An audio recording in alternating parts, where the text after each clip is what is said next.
Hello, everybody. It has been a while since we have sat down and just talked about a topic, and I don't really know should I start from birds and bees or from delusions that people have. It is a interesting topic to penetrate. Excuse me, the pun here, because it can be part of one's spiritual practice. I know quite a few people who are God's spouse, then they're definitely not out there in their la la land. And I myself have some experience with it, but at the same time, it is a path that's not all roses and daisies. It is not how it is portrayed by young people on TikTok. I cannot judge somebody else's connection and somebody else's spirituality, but I can judge that such a flowery portrayal does have a sense of fakeness and delusion to it, even if it potentially isn't.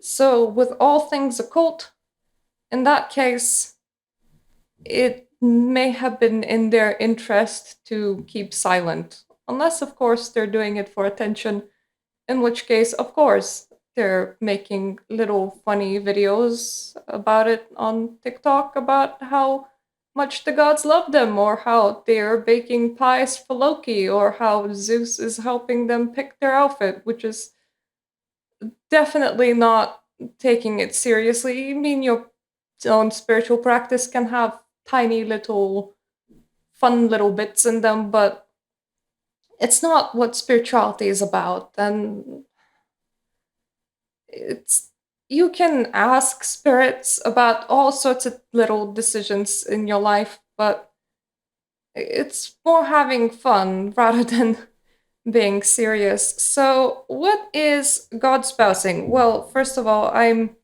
pretty sure that it's a new age term. It has been practiced as a thing in specific traditions, but I am not entirely sure that it's known under the same word. There are some traditions in which you marry your family's spirit when it comes to time to do so, and spirits are passed from generation to generation. Your family has that spirit. It's not just your own relationship with the spirit, and it is a more formal thing. And then when you're taking another person into the family, by the way, I am drinking beer a little bit. Do not judge. When you're taking a new person into the family, you introduce them to your family spirit, and you make sure that all that happens within your family works with your family spirit. So it is a that kind of formal official practice.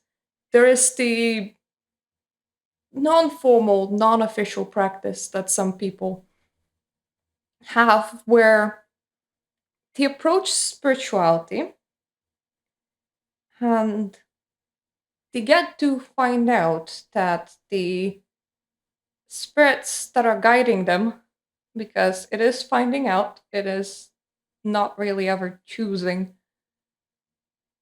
are wanting something else from it.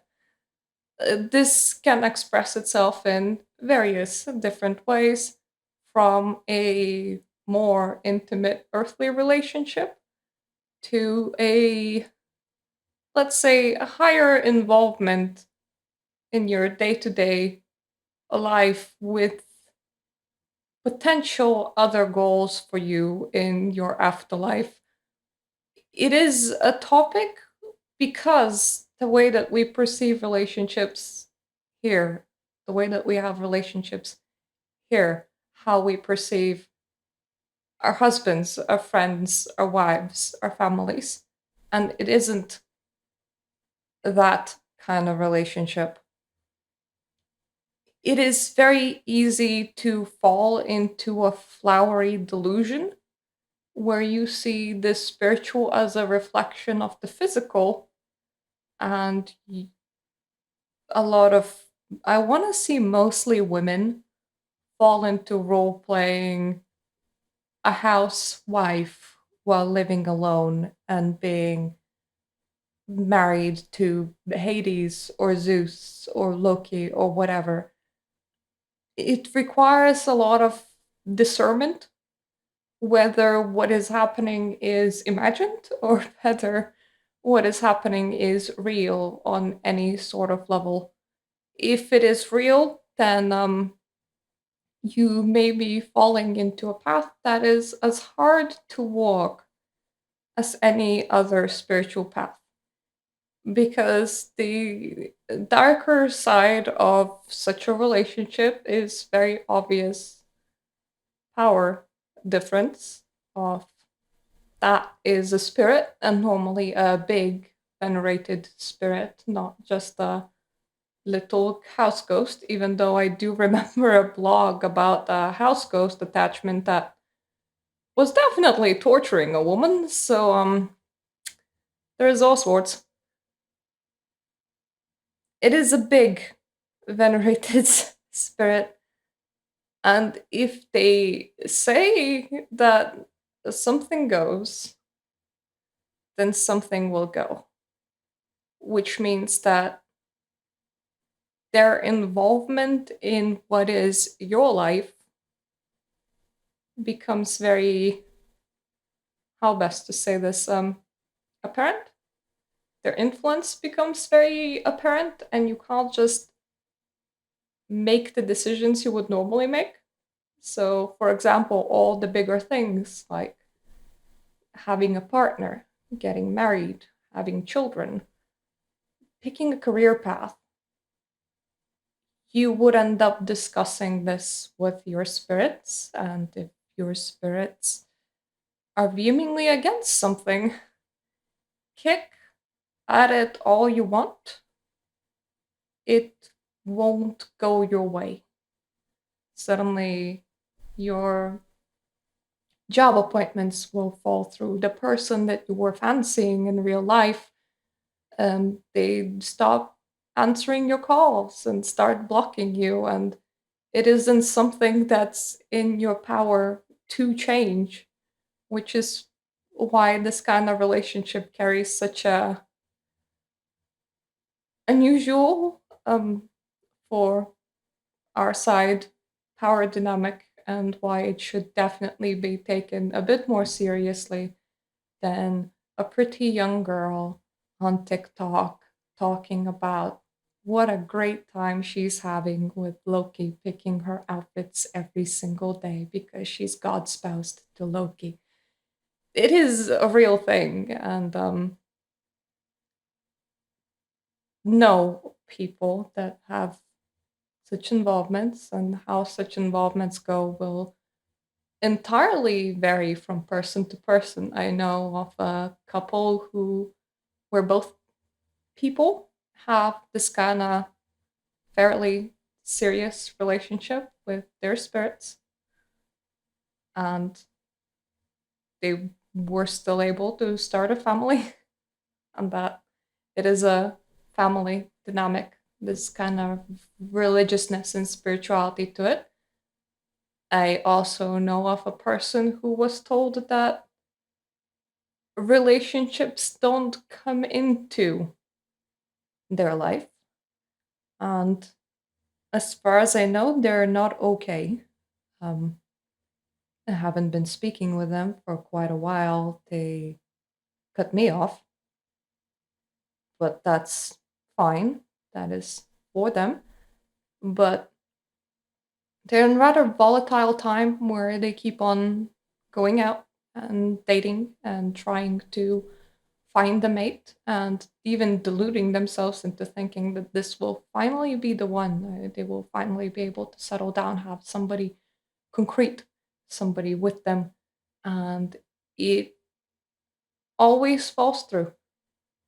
And it comes down to that one sentence of, this part of your life is not meant to work out. And it isn't something that they can accept easily. Furthermore, with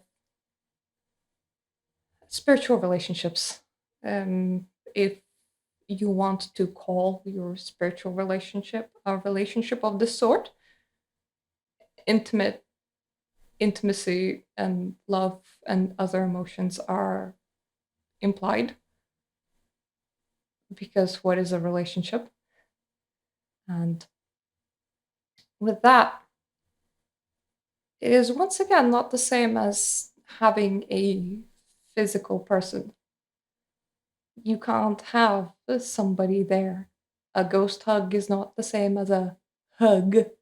You need somebody to be physically there to hug you. So the side of intimacy will, for the most part, be you feeling things and doing things to yourself, because you can't replace a physical connection. And so many people looking for I don't know why, but so many people looking for this, they're looking to replace a physical connection with another person, which is not something that you can do. It does carry its own unique experiences, like an all-encompassing, uncompromising love that's closer to a meditative bliss than it is to what you can normally feel with another person.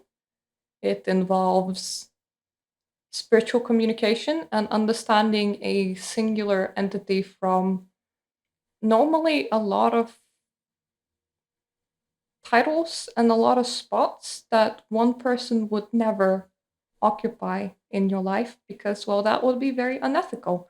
So, a god spouse would be your god, your teacher, your guide, your lover, your spouse.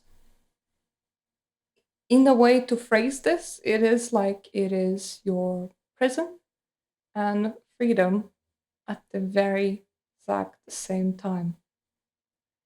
So there you go. I hope me covering this topic wasn't too cryptic for you. I understand that it is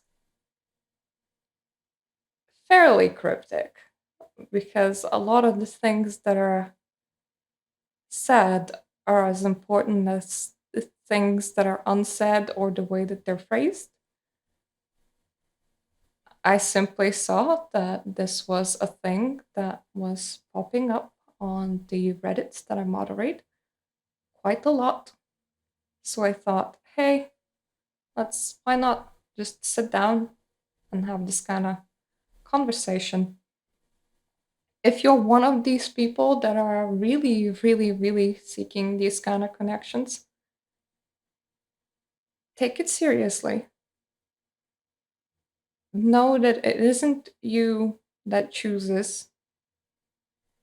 If you are okay with this for some bizarre reason, hey, put out your wish into the universe and maybe something will answer. And whether that's a good thing or a bad thing, that's an entirely different question, but it's definitely an experience. Just know that perhaps if you are seeking a physical connection, intimacy, and love, perhaps, just, perhaps consider other people. It is a lot less messy, a lot less involved, and a lot more straightforward, and less disempowering, because this kind of practice, it wouldn't be really compatible with the Western occult tradition of you're in charge, because, well, you're not. And for that matter, with the left hand path, that also emphasizes personal choice, personal freedom, and shaping your own destiny very clearly. While in here, it is more like you're being guided and shaped, and you call upon the spirits for guidance more than you do to make something happen. because to make something happen, that's only gonna happen if your spirits agree with it. So it's a completely different approach to spirituality. So thank you for watching. If you have any questions, feel free to leave them in the comment section down below, especially if you couldn't understand absolutely anything of what I just said. I'll try to explain to my best ability. And if you want me to cover any specific topics, also leave me comments. This one was just a passing topic that a lot of people had shown interest in. So I thought filming this kind of video was actually going to be a fun thing to do. And it was a fun thing to do. So thank you for being here and see you next time. Toodaloo.